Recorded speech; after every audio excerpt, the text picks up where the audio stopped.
Yo, what up? It's Teddy, Caravan Crypto. Today we're going to talk about the mass adoption of Bitcoin or the lack thereof and what that means and how to interpret that for you who are looking to get into this space. First, we're going to look at the market, and it is the same it has been for quite some time now, for like 2 months. It's been pretty much sideways. If we look at the full featured chart, we get to see a little bit of action on the altcoins. Bitcoin's dominance is actually pretty low nowadays compared to where it's been. You got something like Omise Go killing the game right now. Up, let's see how far it gone up, man. Let's just check it out. All right, we go from here to here. You know, we're looking at 8%. What is that? 8%. Hold on.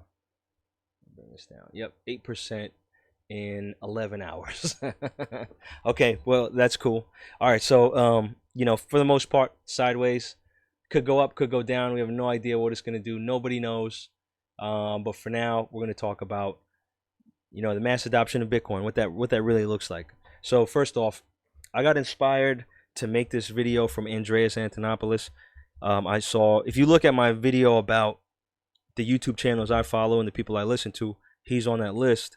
I recommend that you also follow him and watch his videos. There's a lot of videos about price. There's a lot of videos about which altcoin is going to moon and take off.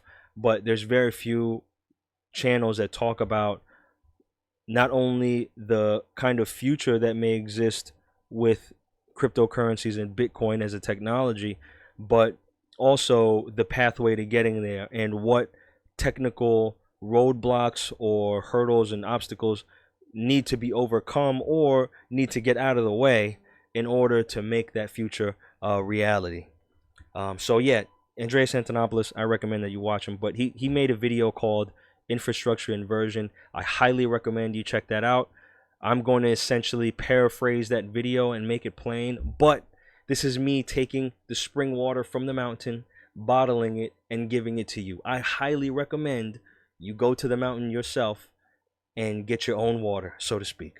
All right, but let's get into it. So look, whenever there's new technology, it usually is met with heavy resistance to a level where people reject the notion, even the possibility that this new technology would ever take off. So we're going to go over some inventions that people literally said would never become popular. Okay, first is the automobile. And I know it's crazy that people thought this was a fad, but in the early stages, we could kind of see why. Now, there's a man by the name of Charles Rich Patterson, a black man, who built the automobile before Henry Ford. And it's important that I mention it because it may not get mentioned on any other channel, but it will on this one. Automobiles were initially very expensive. They required gasoline, which was expensive, and there were also no gas stations. And there were barely any roads built from automobiles. Most roads were dirt, and dirt roads in areas with lots of precipitation would get muddy, and cars would get stuck. People said, look at your dumb car getting stuck in the mud. That's why we got horses, bro. And so automobiles were thought to be so pointless that Henry Ford's lawyer, who also was the president of Michigan Savings Bank, advised Henry Ford not to invest in the Ford Motor Company. He said, the horse is here to stay, but automobiles is only a novelty. It's a fad. Now, horses could travel on dirt roads like really easily. Cars could not. And making a road for a horse required very little effort. Making a road for a car required infrastructure. And as technology improved on the car, people began to build infrastructure for it. They paved roads, and paved roads became something that was sought after. And as a result, horses found it easier to walk on the paved roads instead of the dirt ones. So now you have inverse infrastructure that accommodated a separate use case as well as the original use case, which was the horse and buggy. And I don't have to tell you how that story ended, but horses are hardly used for travel nowadays. And look at what people said about cars, right? Imagine what they said about planes, all right? This is what they said about cars. Now, the next thing is the light bulb, okay? which, for the record, a black man by the name of Lewis Latimer improved Edison's design for the light bulb. The original design used a paper filament, which didn't last very long. Latimer developed a carbon fiber filament, which drastically improved the life of the light bulb, thus making it possible for mass adoption.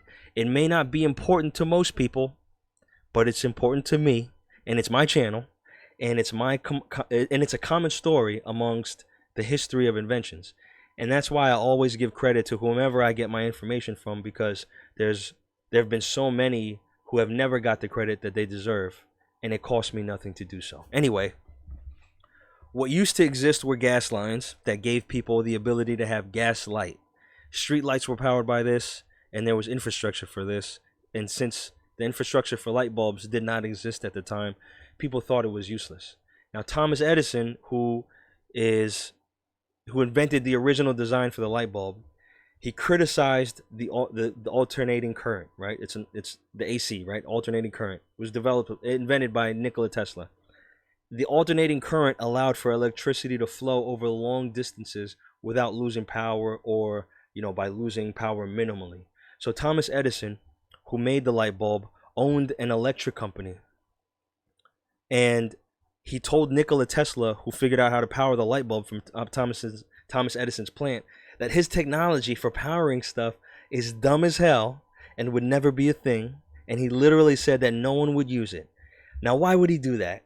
Because electricity would be cheaper, and because he wasn't the inventor of AC currents.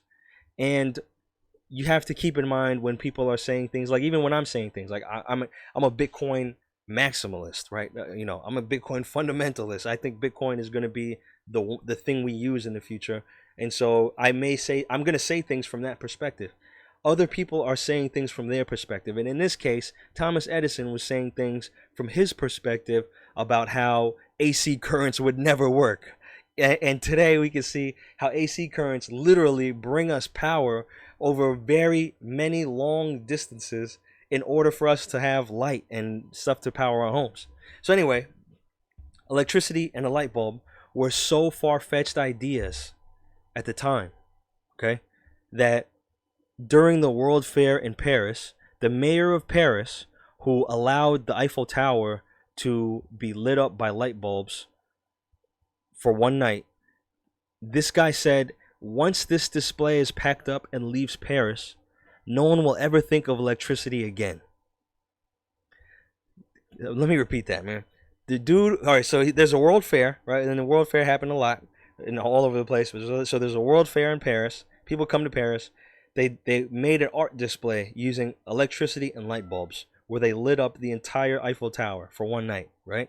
And this guy saw that, and he said, bro, once this thing is over, this is nonsense. This is like, once this thing is over, no one will ever think of electricity ever again. This is dumb. And I guess, maybe I could see, like, if all he knew about it was lighting up light bulbs, then I could see, like, okay, you might think it's dumb a little bit. But for the most part, this is a person who had no vision. These people had no vision. They literally said in their head or aloud, no one is distributing electricity to homes today, so therefore, it has no vehicle for adoption. Since electricity cannot be distributed, the light bulb has no use. Think about that, man. Man. They also said gas is providing light and heat already. Why would we need to use electricity? We're good, bruh. We don't need electricity. We got heat and we got light.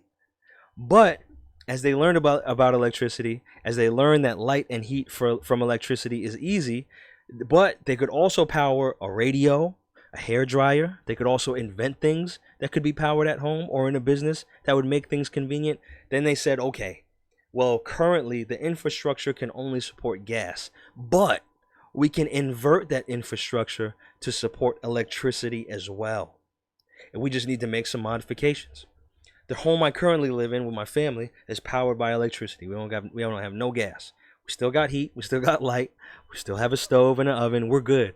It's much easier for electricity to power these things than it is for gas. And in most cases, gas couldn't even power all the items that we have in our home. It's more advantageous for us to have electricity. All right, so why am I discussing this? Okay, Well, the trend is that new technology is often met with a great deal of resistance, and and that resistance really lacks a great deal of foresight. Okay, and now I'm going to go into some quotes for some other things that people said in the past that you see how it played out today. So anyway, 1921, the wireless music box, meaning the radio, the wireless music box has no imaginable commercial value. Who would pay for a message sent to no one in particular? 1946, television won't be able to hold onto any market it captures after the first 6 months. People will soon get tired of staring at a plywood box every night. Daryl Zanuck of 20th Century Fox. Let's see. There is practically no chance communication space satellites will be used to provide better telephone, telegraph, television, or radio service inside the United States. TAM Craven, Federal Communications Commission, the commissioner, okay? In 1966, remote shopping, while entirely feasible, will flop. Time Magazine. Cellular phones will absolutely not replace local wire systems. Marty Cooper, inventor. I predict the internet will soon go spectacularly supernova and in 1996 catastrophically collapse. Robert Metcalf, founder of 3Com. There's just not that many videos I want to watch.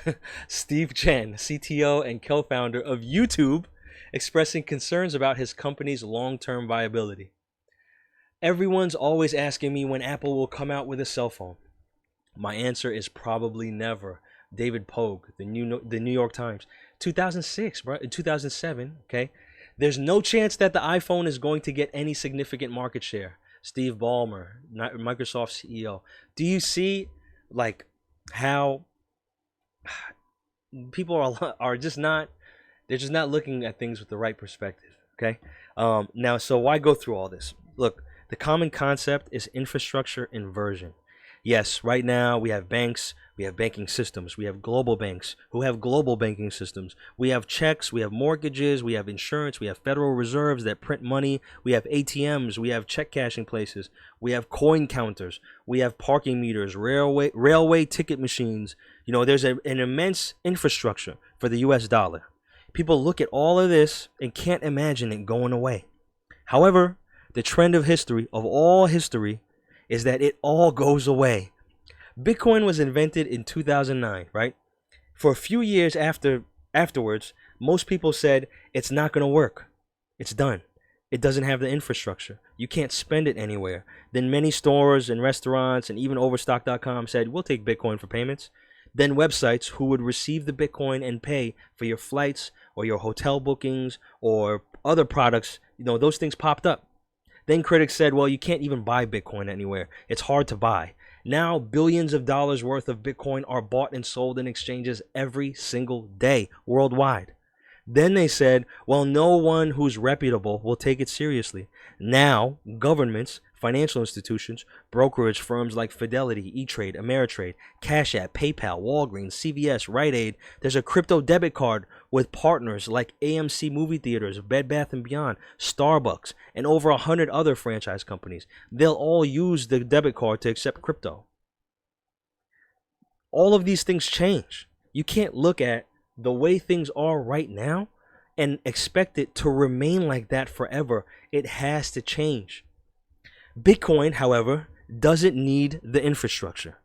Bitcoin only needs it now in the transitory phase. Once this phase is over, Bitcoin will simply exist how it has always existed, on its own blockchain by itself.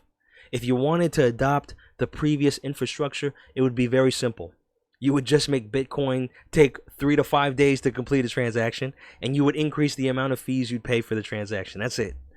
Who actually wants that? No one. Look, family, you can either be someone who says, new money to use the internet? Psh, who needs that? And skip this opportunity, just like you skipped the internet, skipped Google, skipped Amazon, skipped cell phones, skipped Facebook, skipped Instagram, skipped Apple, skipped Netflix. You know, the CEO of Blockbuster was offered an opportunity to buy into Netflix. He said people like going to the store to pick a movie. They want the experience of doing that. He passed on Netflix. Now Blockbuster is out of business and Netflix is one of the biggest companies in the world.